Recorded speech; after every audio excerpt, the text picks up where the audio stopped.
অভিযোগ অভিযোগ উত্থাপিত ব্যক্তিদের নমিনেশন দেওয়ার মাধ্যমে তারা শুরুতেই পরাজয় বরণ করে নিয়েছে। আমি তো বলবো এটি সুষ্ঠু সিদ্ধান্ত হয়নি। যদি এখনই আপনি অপরাধীদেরকে আপনারা নমিনেশন দিয়ে সংসদে পাঠান, তাহলে আপনারা সংস্কারের পক্ষে এসে একটি ইন্টারিম গভর্নমেন্ট কীভাবে আপনারা এটি করতে পারলেন? আপনারা বাংলাদেশ জাতির সাথে ন্যায় বিচার করেননি।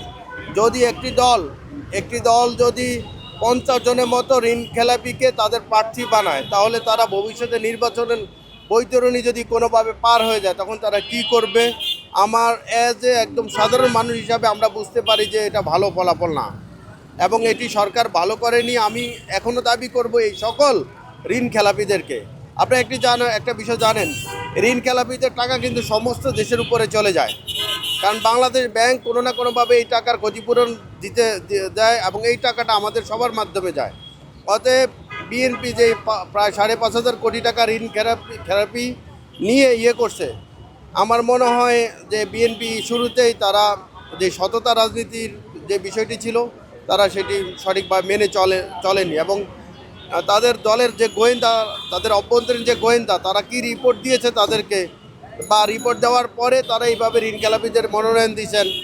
আমার মনে হয় বিএনপিতে তো অসংখ্য নেতা ছিল, তরুণ নেতা ছিল, ব্যবসায়ীদেরকে, ভালো মানুষদেরকে এনে নমিনেশন দিতে পারতেন, তাহলে বিএনপির গ্রহণযোগ্যতা বাড়ত। যেমন জিয়াউর রহমান ভালো ভালো মানুষদেরকে এনে তার দলকে তৈরি করেছেন, প্রতিষ্ঠিত করেছেন, কিন্তু বিএনপির সামনে সেই সুযোগটি ছিল।